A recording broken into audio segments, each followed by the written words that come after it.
A estrutura do átomo. O modelo de Rutherford.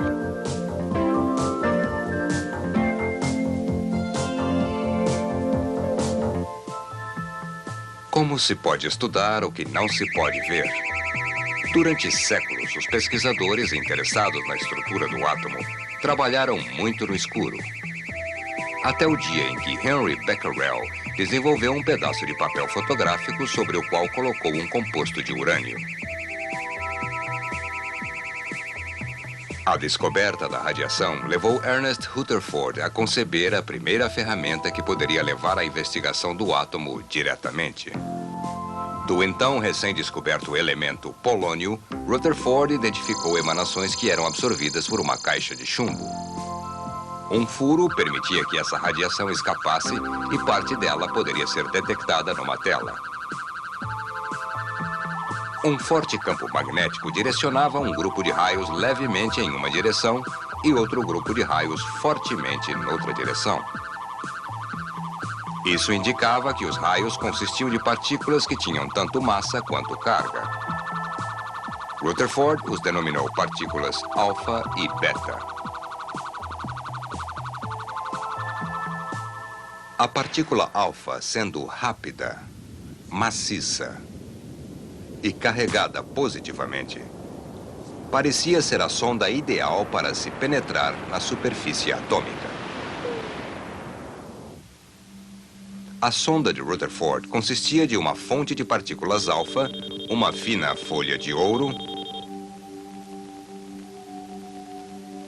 e sulfeto de zinco numa tela de revelação.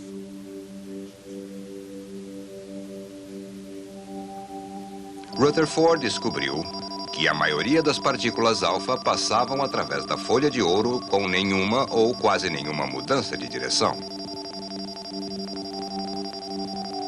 De vez em quando, entretanto, a tela de revelação mostrava que uma partícula tinha sido defletida significativamente.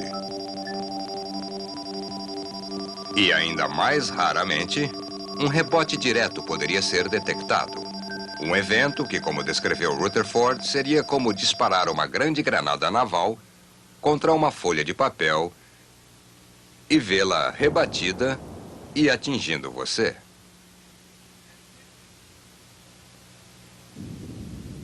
Estas descobertas indicaram a Rutherford que a maior parte da folha de ouro deveria ser, ao nível atômico, espaço vazio.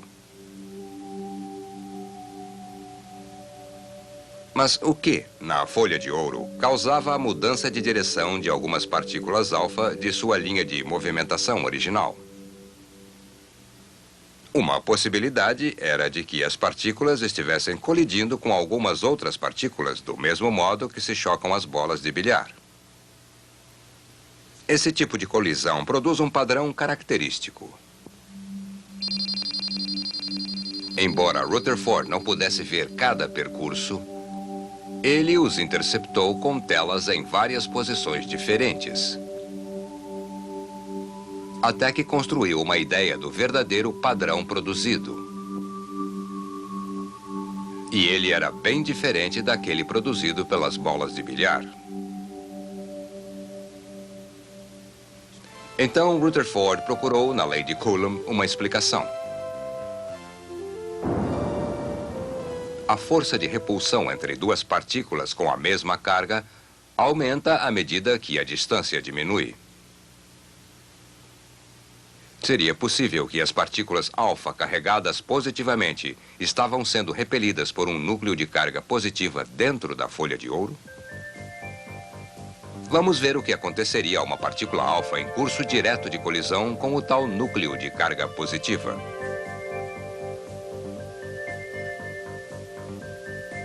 Mostraremos apenas a força exercida na partícula alfa.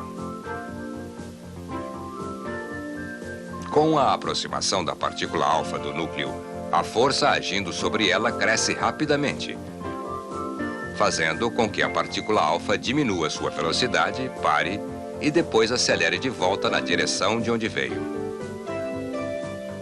Vamos ver novamente.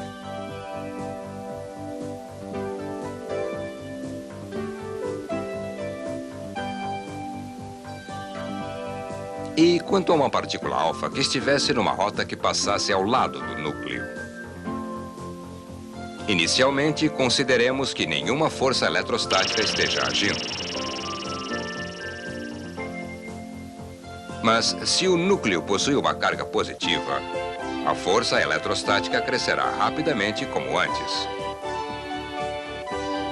Já que a partícula alfa não está num curso direto de colisão, a força eletrostática manifestada pelo núcleo afetará não apenas a velocidade da partícula, mas também sua direção. Vamos ver novamente e parar completamente a ação.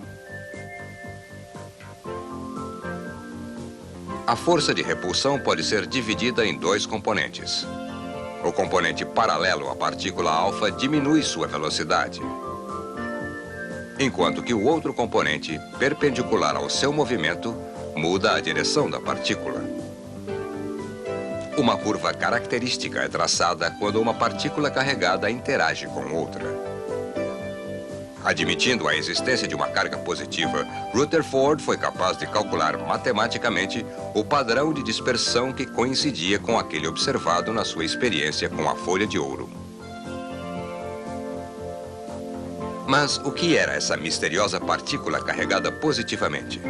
Rutherford sabia que quanto mais perto a partícula alfa chegasse do mistério, maior era o ângulo formado na sua repulsão. Então ele foi capaz de estimar a menor distância de aproximação. E ele descobriu que era assustadoramente pequena. A partícula carregada positivamente teria um raio menor que 3 vezes 10 a menos 14 metros. Mesmo que o menor ponto nesta tela representasse o núcleo, o próprio átomo seria gigantesco em comparação. Foi Rutherford que criou o termo núcleo e o aplicou a este minúsculo ponto central perdido no vasto espaço do átomo. Ele propôs para o átomo uma estrutura que imitava o sistema solar em miniatura. O núcleo, levemente pesado, é cercado pelas órbitas de luz ou elétrons. A força de atração entre os elétrons e o núcleo evita que o elétron se perca no espaço exterior. Mas não é suficientemente forte para fazer com que o elétron em movimento caia espiralmente em direção ao núcleo. O modelo de Rutherford representou um passo significativo para a nossa compreensão do átomo. Mas ele também apresentava problemas. Uma teoria física clássica prevê que uma carga acelerada produzirá radiação eletromagnética, uma forma de energia. Sendo um elétron que circula a uma velocidade constante uma carga acelerada, e ainda, se ele continuamente irradiar energia eletromagnética, ele obviamente estará perdendo essa energia. Isso fará com que ele se aproxime mais do núcleo, onde girará com maior frequência, e com isso aumentará também a frequência da radiação. Porém, essa mudança de frequência de radiação nunca foi observada. E, eventualmente, o elétron perderia tanta energia que acabaria caindo em direção ao núcleo. Mas, na realidade, a maioria dos átomos é muito estável. O modelo de Rutherford, para sobreviver, precisaria de uma ajuda urgente.